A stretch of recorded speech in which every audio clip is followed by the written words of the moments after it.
আজি জানো আহক IPOৰ বিষয়ে। কোম্পানী এটাৰ যেতিয়া ধন সংগ্ৰহ কৰাৰ প্ৰয়োজন আহি পৰেহি তেতিয়া সেই কোম্পানীটোৱে কি কৰিব? কাৰণ কোম্পানী এটাক যেতিয়া ধন লগা হয় তেতিয়া সেই ধনৰ মূল্যও বহুত হয়। অলপ চলপ 100-200 বা 1000-2000 টকাইদিতো নহয়। সেইকাৰণে সেই সময়ত সেই কোম্পানীটোৱে বিনিয়োগকাৰীসকলক ইনভেষ্টৰ্ছক নিজৰ ষ্টকৰ শ্বেয়াৰ বেচিব পাৰে।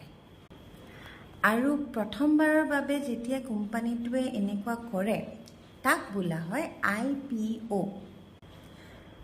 I for initial, P for public and O for offering.